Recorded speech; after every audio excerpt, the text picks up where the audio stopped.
Hey, welcome back, Giant Growers. It is Chris Brown, Garden of Giants YouTube channel, and it is late May in Minnesota. What can that mean? That can mean the temperatures are warmer, which means the hoop houses are now off the pumpkins.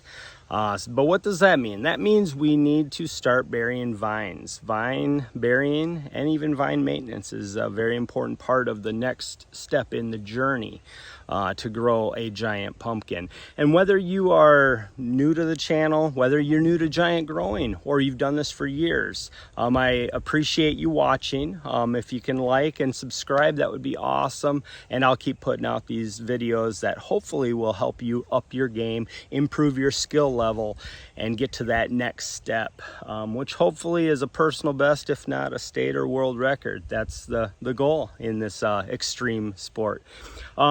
But like I said, we're going to talk about vine burying today.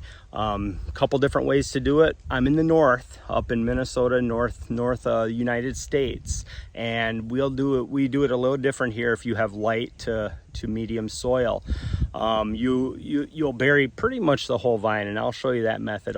And if you're in the south or you have very heavy clay soil that holds moisture, then I'm going to show you a way to do that to still get the advantage of burying those vines. Burying vines is extremely important. In fact, it's so important, I truly believe if you don't do it, that you will have a very hard time or may never hit 1,000 pounds. So follow along closely today, and we will show you how to get some magic out of the soil.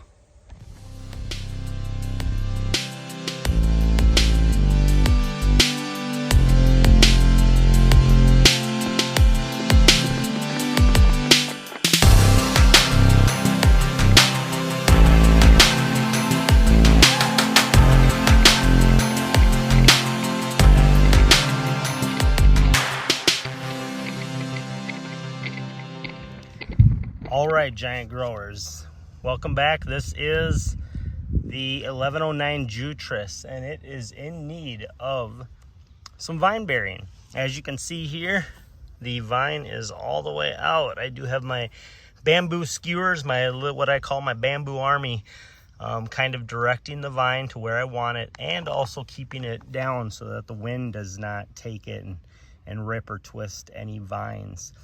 But our goal is to get this thing buried, and not necessarily all the way buried, although I'm going to show you both ways. But really what we're focusing on, what we're looking at, is this right here. This is the node where the leaf comes up and it meets at the vine. That is the node. This is a very important part because a root is going to come off the bottom and actually even off the top. And I'll maybe find one here that has a root starting, but this is the part you want to, for sure, 100% have contact with the soil. And we'll show you the northern light soil, sandier soil way to do it, and then we'll show you the south or the heavy clay soil way of doing it. Both ways will work right, and really the advantage, the goal, is to get that root to go down at each node. And we're talking this node, this node, this node. Every node we want that root going down, because that then puts a lot more roots. In fact, there's been some estimations that there's over 15,000 miles of roots under a 1,000 square foot pumpkin plant. That is absolutely insane. And that actually is a very good proof and testimony to how we can grow 2,000-pound pumpkins, because there's so many roots down there taking all this nutrients out of the soil and putting it into the pumpkin. So let's grab some dirt and we'll show you how to do it. I'm going to also go through what I put in, some little goodies that I put in with the dirt to help the rooting process, and we'll go over that as well. All right, one thing I always use is the root shield. Root shield's important because you don't want your roots to rot. Now, on a lighter sand, your chances of the roots rotting are probably a lot slimmer than if you get a lot of water in there and you have a lot of organic matter, you know, where the roots can maybe get disease or rot. So this is something I just like to throw in all of them. Next thing I put in is the microbes by Raw. This one is made for the growth stage, so that's important. They have one for the flowering stage. We'll get to that soon. But this here, you know, has all of your life, your biologicals. And because there's so much in here, this is something that should go, even, you don't need much, but just a little bit in with each one of them. And then by Raw, I also have Azos. And this is Azos by the Raw line, which is NPK Industries. And this Azos is just as potent, if not more, than the other brand that I like to use, which is the Extreme Gardening version. I've done some testing, and in my mind, I think this is a little bit better of a product, but they're both really good products. But I do like the Raw line. I think it's a little more potent and has a little more just oomph to it when you're growing these things.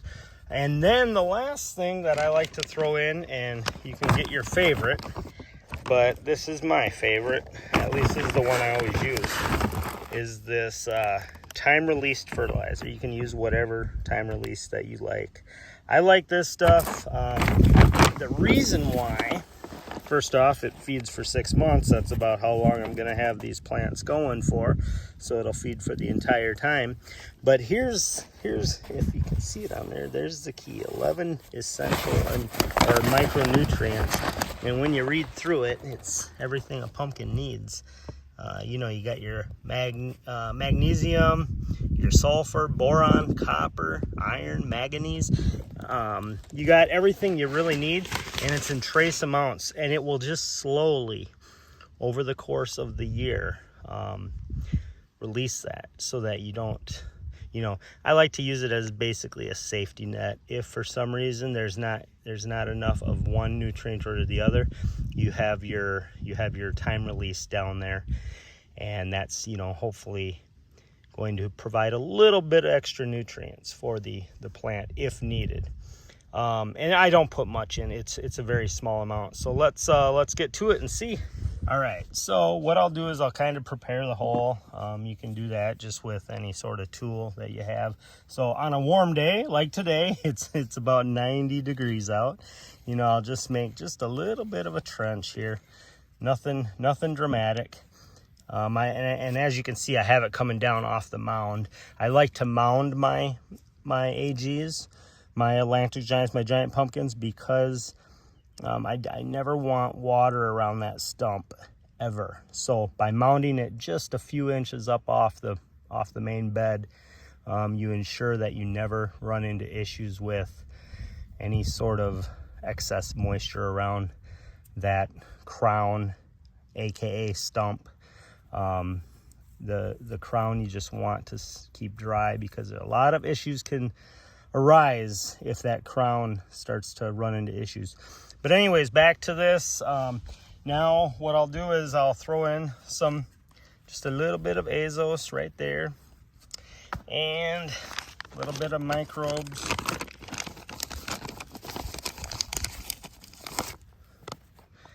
And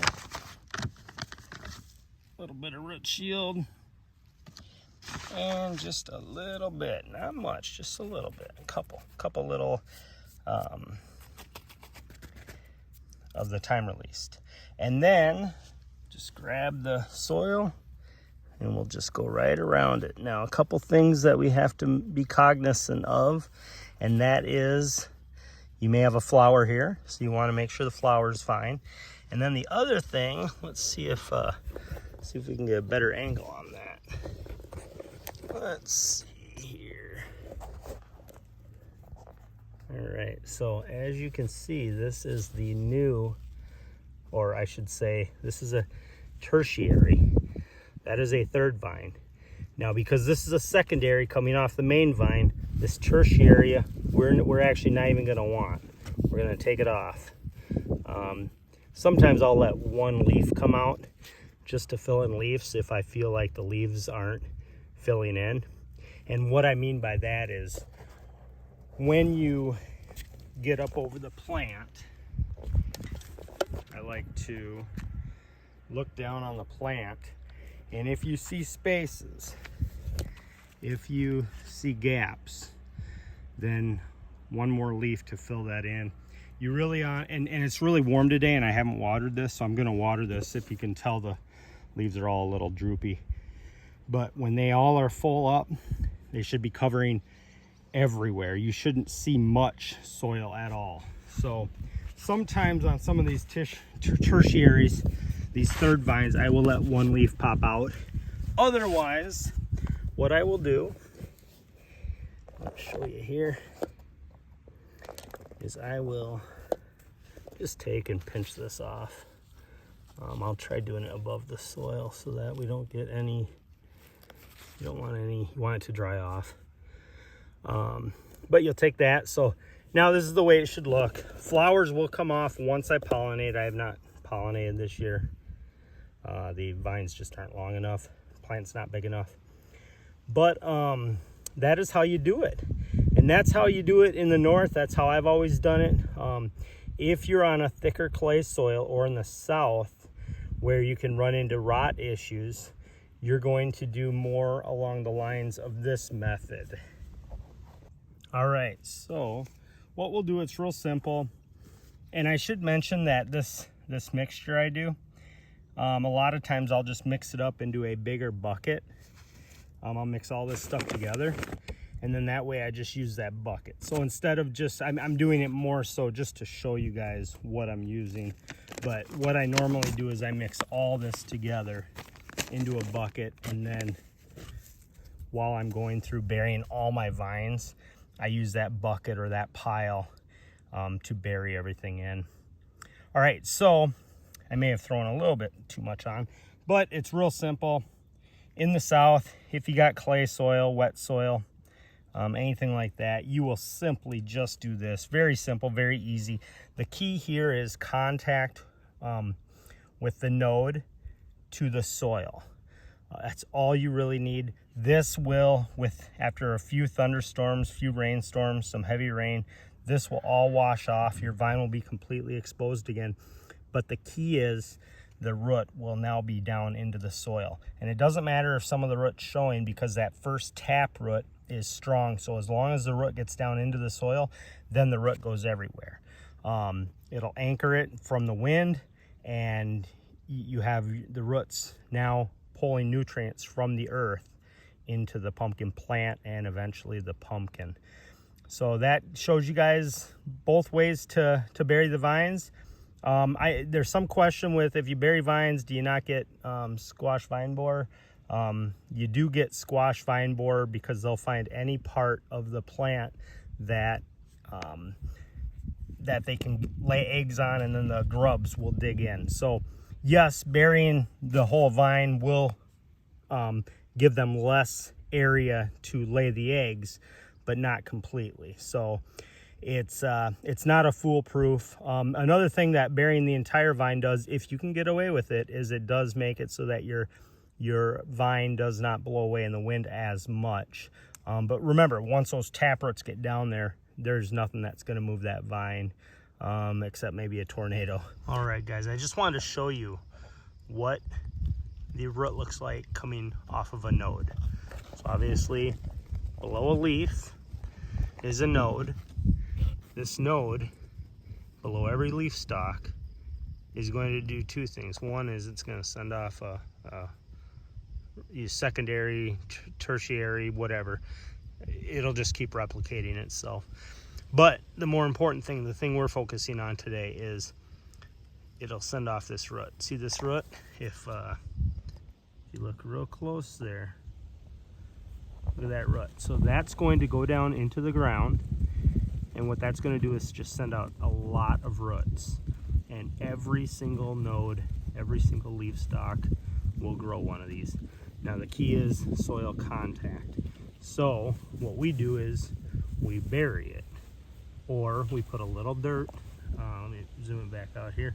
We put a little dirt around this area to cover that and get the contact with the ground. Now, we also can get a node right here, and that can also produce another root. So you got a root here, and you could have a root there. So let's zoom back in on that, and you can see just the beginnings of it right there.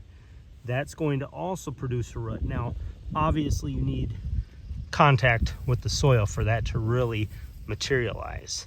So if you were to do this,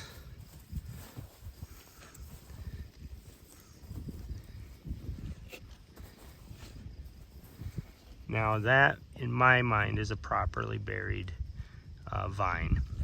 Obviously still some vine before, some vine after, and honestly every one of these nodes you're going to want to. So by the time I'm done, everything's, you know, you don't see any of that.